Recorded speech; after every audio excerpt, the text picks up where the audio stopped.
I was basically just looking to where I could do an altitude camp and stay in the U.S., but like avoid winter, more or less. And I mean, I'd never done the race, but you know, my brother had, and I knew some people, so I asked them how the roads were, and everyone liked it, so we decided to come try. We weren't really sure if the weather would be good enough for the winter, but first year survived and have been coming back ever since. 2 years after that is when Quinn came out, and that's when I actually came out for the first time for anything besides the race. The main reason we're here is for the altitude. You know, I'm from Durango, which is also altitude, but it's a bit more real winter there, so can come here and still get the altitude. And then I really like being in a small town. There's almost no traffic on the roads. The weather is more or less good this time of year. I mean, maybe you'd ride trainer 2 or 3 times a week or a month, but you know, in the end, you can train most days with really nice roads, no cars, head out in the woods. You don't even have cell service, and you know, just kind of get out there and get the work done. I think you guys have 5 stages, right? So there's really only about 5 routes here. So in the end, we do all the roads, I'd say. Yeah, we use all those, and then we twist them backwards, forwards, different additions. I mean, a long, slow day, I typically try and do on the gravel bike, actually. For intervals, I drive down to Lordsburg, actually, and just do out and back on the main road there, just to be a bit lower and closer to sea level. The treadmill? Yeah, we call it the treadmill.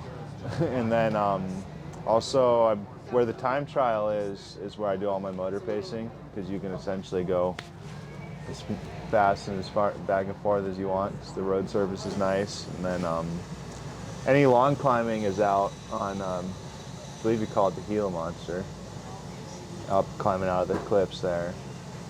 I think it's one of the hardest climbs around anywhere. We rode out to the cliffs and back the other day, and you know, the climbing up out of there, you know, maybe doesn't have the name of a big European climb, but we're saying it's just as hard as anything you do in Europe. And that's before you factor in the fact that you start at 2,000 meters and you get up above it. You know, in the races over there, we're lucky to ever even touch 2,000. So here you start it all, and you know, you're out, you know, on the small roads in the woods, and it's almost harder than any roads you'll do in Europe because of the altitude and because you're always climbing. We're 2 blocks from this coffee shop, just hanging out right downtown. I really like to be down on Main Street, and you know, I'm walking distance from where I go for massage, walking distance from the coffee shop, and it just makes everything easy.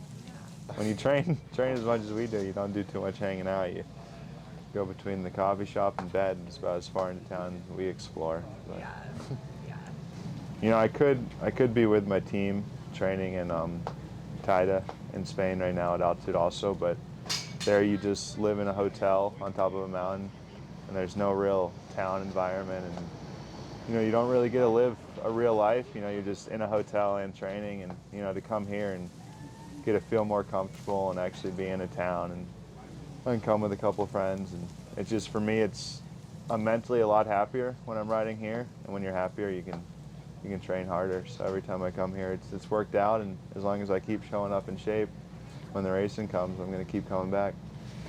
We bring as many people as we can. Have trouble getting too much commitment. From 4 years ago till now, the road service is significantly improved.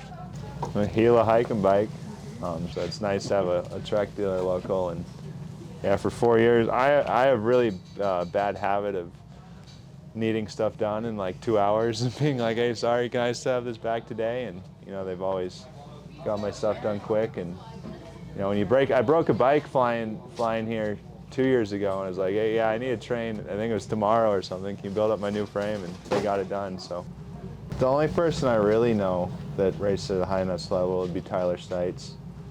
I don't know if it was this year or last year where he won 2 or 3 stages, and I've trained with him quite a bit in Tucson, so I know he definitely has the level. But you know, people who aren't your stereotypical cycling person are getting pretty into us being here.